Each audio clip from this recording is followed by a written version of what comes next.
General Qamar Javed Bajwa की मुद्दत मुलाजमत में तोसी की तजवीज़ है। अगले आर्मी चीफ का तकर्रुर नई मुंतखब हुकूमत करे। Chairman PTI free and fair election की शर्त पर हुकूमत से बातचीत पे रजामंद हो गए। पाकिस्तान डिफॉल्ट की तरफ जा रहा है। शफाफ इंतखाबात ही बेहतरीन हल है, इमरान खान की जानिब से कहा गया। उन्होंने मजीद कहा कि महंगाई की वजह से हुक्मरानों के खिलाफ नफरत बढ़ गई, लावा पका हुआ है। जब चाहूँ लोगों को सड़कों पर निकाल सकता हूँ। दबाव के लिए 2-3 आइडियाज पर काम जारी। इमरान खान दुनिया न्यूज़ के मोतबर टॉक शो दुनिया का इमरान खान के साथ में साबिक अमरीकी सफीर रॉबिन राफेल से मुलाकात की तस्दीक भी कर रहे थे। उन्होंने कहा कि जनरल कमर जावेद बाजवा की मुद्दत मुलाजमत में तोसी की जाए। उनकी जानिब से ये तजवीज़ दी गई। अगले आर्मी चीफ का तकर्रुर नई मुंतखब हुकूमत करे। Chairman PTI free and fair election की शर्त पर हुकूमत से बातचीत पर भी रजामंद हैं। वो दुनिया न्यूज़ के मोतबर टॉक शो दुनिया का इमरान खान के साथ में साबिक अमरीकी सफीर रॉबिन राफेल से मुलाकात की तस्दीक भी कर रहे थे। उन्होंने क्या कहा, आइए सुनते हैं। IMF का हमने प्रोग्राम साइन किया, बिजली की कीमत दुगनी तिगनी करके रख दी, पेट्रोल डीजल की कीमत आपने सामने देख लिया है, महंगाई रिकॉर्ड हो गई है।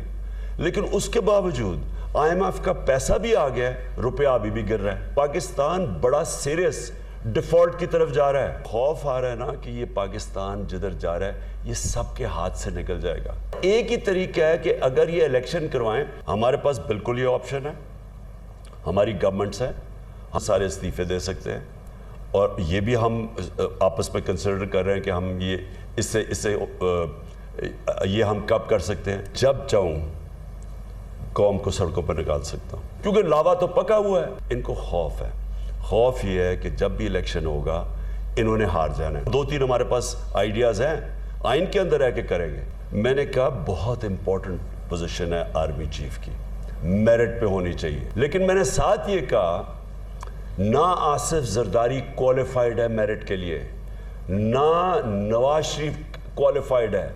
इनकी प्रायोरिटी मेरिट नहीं है, इनकी प्रायोरिटी है अपने पैसे बचाने। 85 तो सीट्स है नून लीग की, हमारी 155 सीट है। इसकी क्वालिफिकेशन कैसे है कि वो बाहर से बैठ के मफरूर एक आदमी को आर्मी चीफ सेलेक्ट करे। फ्री एंड फेयर इलेक्शन करवाएं, जीत जाते हैं, हाँ फिर ये अपना अपॉइंट करें। आइन के तहत तो वो तो 90 दिन बाद होंगे, तो कैसे होंगे? इससे पहले जब जनरल बाजवा की रिटायरमेंट हो तो उस दिन क्या हो? इसकी प्रोविजन निकल सकती है। देखें ये कोई बड़ी बात नहीं है। वकीलों ने मुझे बताया कि इसकी प्रोविजन निकल सकती है कि जब इलेक्टेड गवर्नमेंट आए वो फैसला कर सकती है। नहीं, उस वक्त के लिए जनरल बाजवा को एक्सटेंशन दे दी जाए जब तक इलेक्शन नहीं होते। मैंने इसके ऊपर कोई तफसील में नहीं सोचा।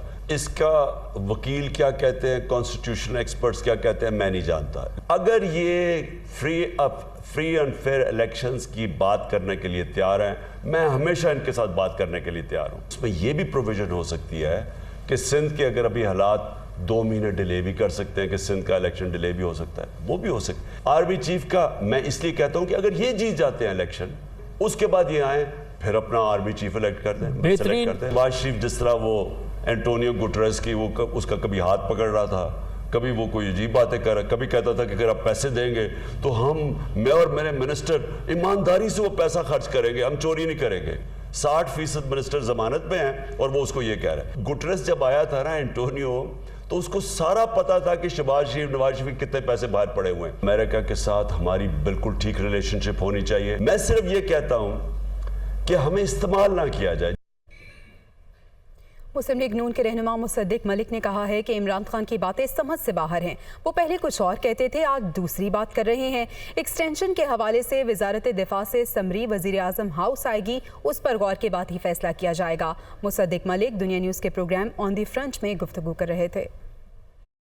मैं तो बिल्कुल ये बात उनकी समझने से कासिर हूँ। आप कुछ पता नहीं चल रहा कि वो क्या चाहते हैं, बस वो जो जी में आता है जिस दिन वो कह देते हैं। जहाँ तक एक्सटेंशन का ताल्लुक है, उसके अंदर 2 बड़े बड़े एक्टर्स हैं या इंस्टीट्यूशंस हैं। एक तो फ़ौज है जिसकी तरफ से फ़ाइल आएगी, मिनिस्ट्री ऑफ दिफा से आएगी, तो वो एक इम्पॉर्टेंट एलिमेंट है कि वहाँ से क्या समरी आती है। और दूसरा जो है वो वज़ीर आज़म का दफ्तर है, जहाँ पे इवेल्यूएट किया जाएगा मेरिटोरियसली। जितने भी लोग आते हैं हम समझते हैं सब इस अहल हैं कि वो मुल्क की अफवाज को चला सकें, देखा जाएगा। और टॉप जो जनरल्स हैं उनमें से किसी एक की तकर्री की जाएगी। ये एक प्रोसेस है। अब एक नई आज एक गुफ्तगू सामने आ गई है, इसका क्या मकसद है मैं हकीकत में नहीं जानता। मेरा तो सर चकरा गया है इमरान खान साहब की स्टेटमेंट से, ईमानदारी की बातें सुन के। लाहौर हाई कोर्ट ने मरीम नवाज की पासपोर्ट वापस लेने की मुतफर्रिक दरख्वास्त दोबारा समाअत के लिए मुकर्रर कर दी। नया 3 रुकनी बेंच 14 सितंबर को दरख्वास्त पर समाअत करेगा। लीगी रहनुमा मरीम नवाज की पासपोर्ट वापस लेने की दरख्वास्त पर समाअत के लिए chief justice Lahore high court Mohammad Amir Bhatti की सरबराही में 3 रुकनी फुल बेंच तश्कील दिया गया। बेंच के दीगर अरकान में जस्टिस अली बाकिर नजफी और जस्टिस तारिक सलीम शेख शामिल हैं। फुल बेंच 14 सितंबर को मरीम नवाज की दरख्वास्त पर समाअत करेगा और इससे कबल मरीम नवाज की पासपोर्ट वापस लेने की दरख्वास्त पर जस्टिस अनवारुल हक पन्नू ने समाअत से मासरत की थी।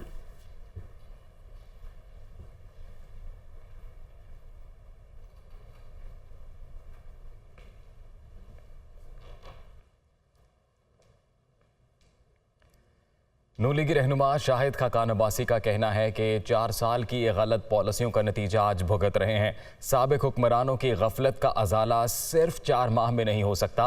मिफ्ता इस्माइल जब तेल की कीमत कम नहीं करते सब परेशान हो जाते हैं। मुल्क की मईशत को बेहतर करने के लिए IMF एक बुनियाद है।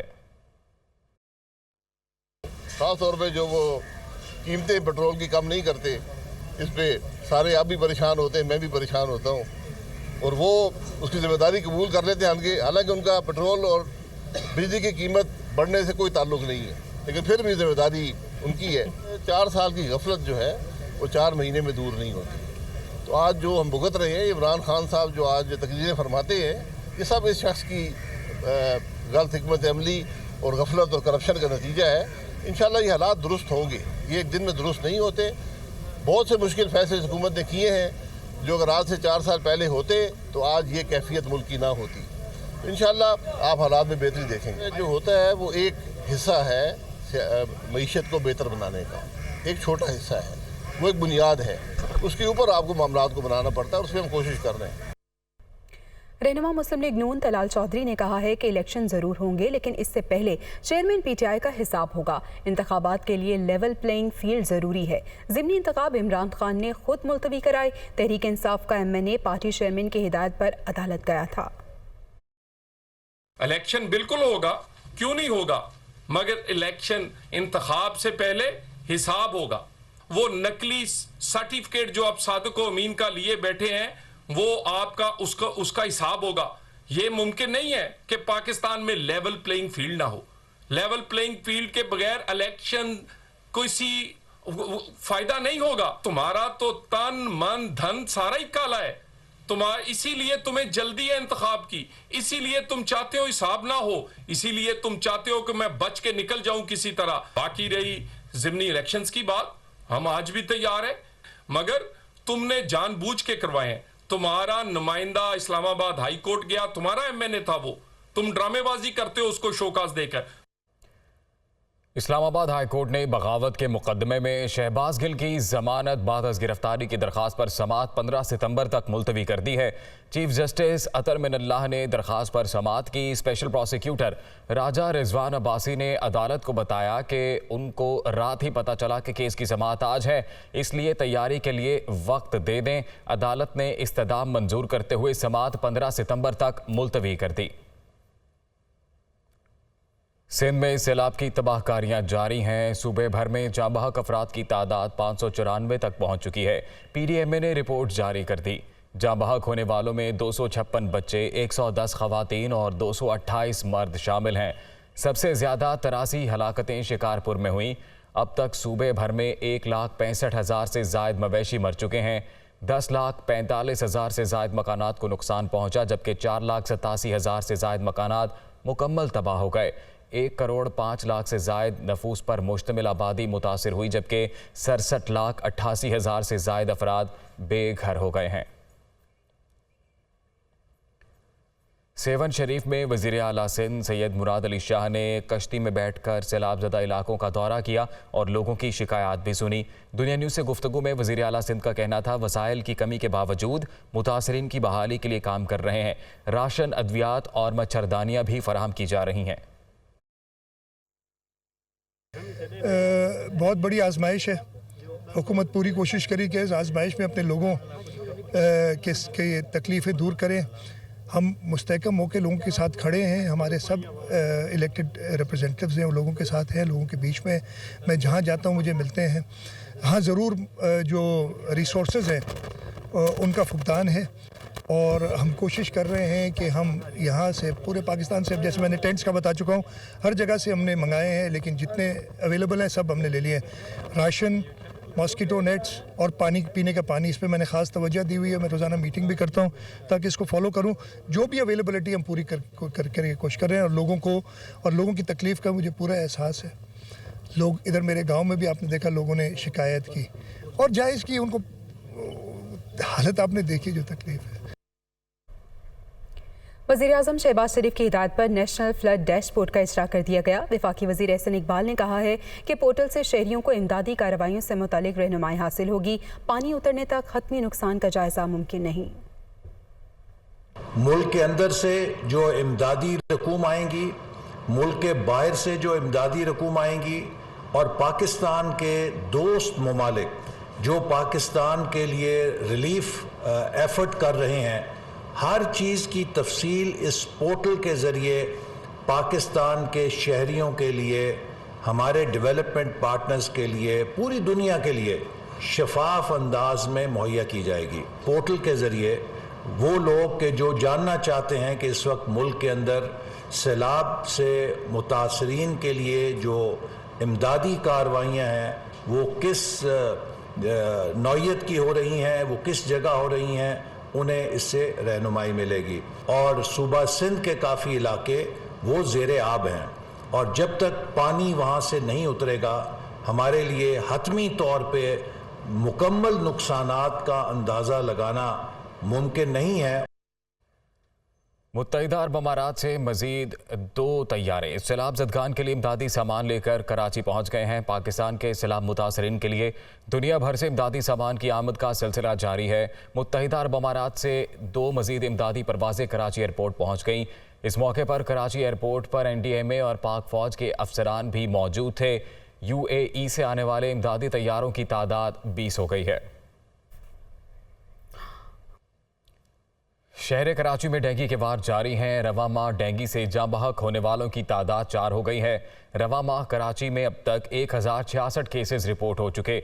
वज़ीर सेहत अज़रा पिचोहो ने बताया जनवरी, फरवरी, मार्च, अप्रैल और अगस्त में एक फ़र्द डेंगू वायरस से जाँ बहक हुआ। रवा साल डेंगू से जाँ बहक होने वालों की कुल तादाद 9 हो गई। जाँ बहक होने वालों में 4 ख़वातीन और 5 मर्द शामिल हैं। सबसे ज़्यादा मुतासर ज़िला शर्की है जहाँ 6 अफराद जान की बाजी हार गए, जबकि ज़िला वस्ती, मलीर और जनूबी में एक शख्स जाँ बहक हुआ। रवा बरस कराची में 3273 केसेस रिपोर्ट हुए। वफाकी वज़ीर सेहत अब्दुल कादिर पटेल ने कहा है कि कुछ सियासतदान सर दर्द की गोली की किल्लत के बारे में बयानात देकर अफरा तफरी फैला रहे हैं। अदविया साज फैक्ट्रियों में इन गोलियों की 100% पैदावार जारी है और बाजार में भी मुकम्मल तौर पर दस्तयाब हैं। आइंदा दवाओं के खाम माल की भी कीमतें तय की जाएंगी। वो इस्लामाबाद में प्रेस कॉन्फ्रेंस कर रहे थे। जब आप इस तरह के बयानात देते हैं कि जी फलां चीज़ कम हो रही है, तो लोग जिसको 2 गोलियां चाहिए वो 20 गोली खरीद के घर पे रख लेता है। तो ये आप उल्टा ज़ख़ीरा अंदोज़ों की मदद कर रहे होते हैं और लोगों की पहुंच से उस चीज़ को बाहर ले जा रहे होते हैं। पैरासीटामोल ये आपके सामने मौजूद है, कोई 50 से ज़्यादा अक़साम में वाफिर मिकदार में मौजूद है मार्केट में, कहीं इसकी कोई कमी नहीं। कोई एक आध ब्रांड अंडर स्ट्रेस आता है, लेकिन हम अपने तमाम जो हमारे वसाइल हैं उसको बरोकार लाए हुए। प्रोडक्शन बराबर जारी है। जिस ब्रांड की बात की जा रही है उसकी प्रोडक्शन को भी 100% हमारे लोग ऑन ग्राउंड खड़े होकर यकीनी बना रहे हैं।